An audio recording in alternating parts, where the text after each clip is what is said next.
Happy Wednesday. Good evening and welcome to Tucker Carlson tonight. So if you've been paying attention for the past 5 or 6 years, and we know you have been, you've probably noticed the inverted nature of modern language. Pretty much everything is precisely the opposite of what they claim it is. So the people who tell you they're defending democracy are promoting authoritarianism, which is not democracy. Then the Black Lives Matter movement winds up killing black people. Who would have seen that coming? Then our public health authorities make the population sicker.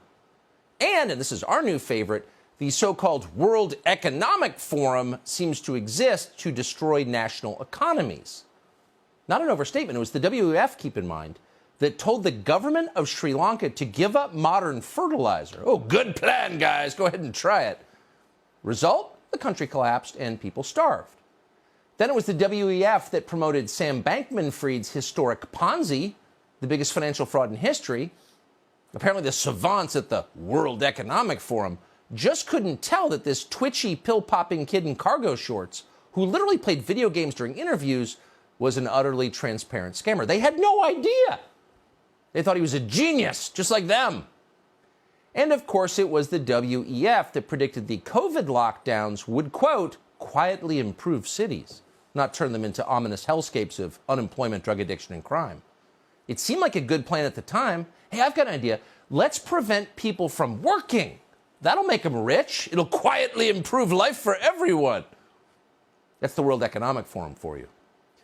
The WEF is often described as a group of supervillains, but they're also hilariously idiotic. Not just evil, buffoonish.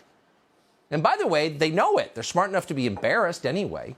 The WEF has since deleted its tweet about COVID lockdowns. It has memory holed its promotion of scammer Sam Bankman-Fried. It has conveniently forgotten all about its guidance on Sri Lankan fertilizer, on which it turns out the WEF is not an expert. None of that ever happened. The slate is clean.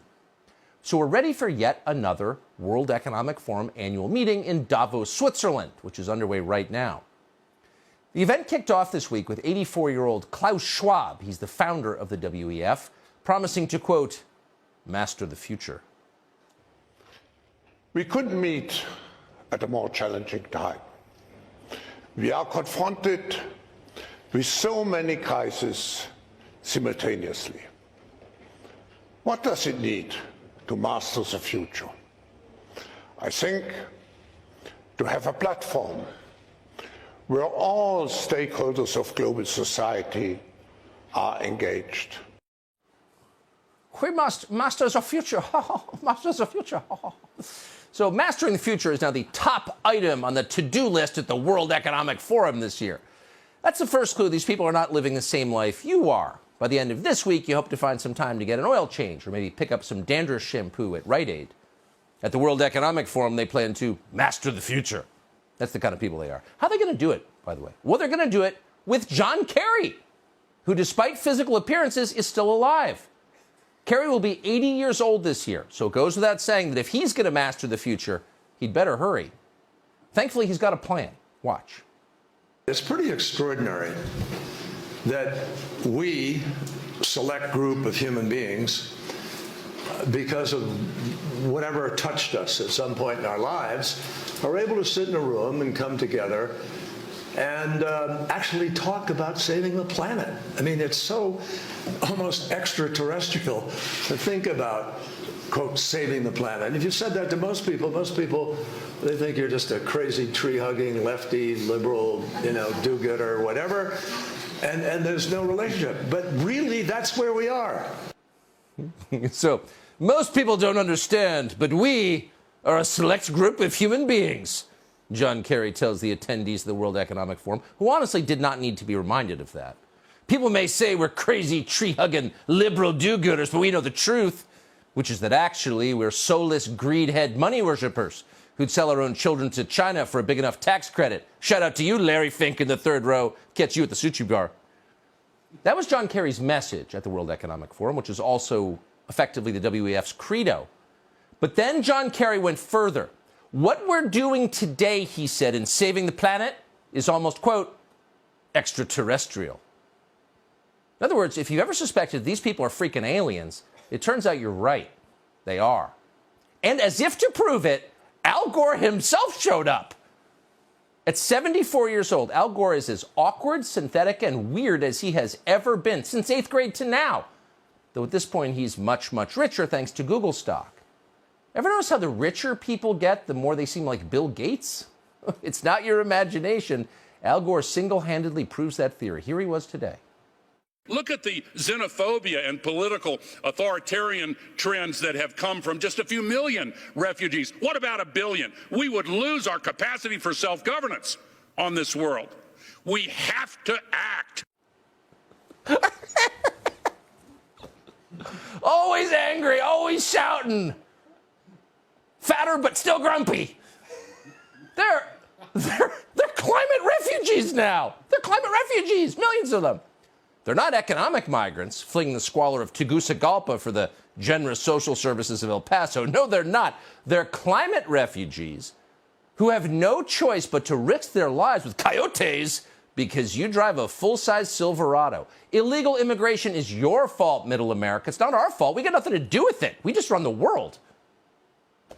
If this is all starting to sound like a bad CNN segment to you, a parade of self-confident dumb people, rich in self-esteem, low in wisdom, giving moralizing lectures to one another's applause, well, let us confirm that for you. Where was Don Lemon? Why wasn't he there? Well, he wasn't. That's on next year's program, no doubt. This year, we're not making this up, America's favorite unemployed media critic, Mr. Brian Stelter, ladies and gentlemen. Watch. The clear and present danger of disinformation is our conversation here this afternoon. It follows a session just now about disrupting distrust, and of course those are connected, so I hope that's where we can start. I'm Brian Stelter, formerly of CNN, now a fellow at Harvard University. A reminder that the hashtag is WEF23. We can try to put some real information out into the world to make up for all the crazy. Make up for all the crazy. The conclusion this year at the World Economic Forum is that people who are not at the World Economic Forum have too much free speech, too many bad ideas, too much crazy, and too much opportunity to talk. They're still talking out there. Stop them before they talk some more. So if you're getting the impression that the world's most mediocre people and least self-aware people are all congregating in Switzerland this week, you are on to something. In fact, it might be worth getting an attendee list just to make certain that not a single person who was there this week ever has power over you in any way. If one of these people shows up supervising the bake sale at your kid's school, call the police. They're not qualified. So with that in mind, it was interesting to see Florida Congresswoman Maria Salazar there. Maria Salazar hasn't been in Congress very long, but she has spent her time laser focused on helping foreign nationals come to this country illegally. Her own constituents, no concern. People in other countries coming here to go on welfare, oh yeah. Before Maria Salazar was even inaugurated, she posted a video on Twitter promising Nicaraguans and Hondurans in Central America that she would, quote, be there for them, to, quote, help and assist in, quote, everything the American government can do for them. Not what they might do for our country as new immigrants, how they might build the country, make it better, unite it, make it more prosperous, peaceful. No. What the American government can do for people, the American government owes nothing to who are breaking laws the American government passed. That's Maria Salazar. She's in Davos this week, of course.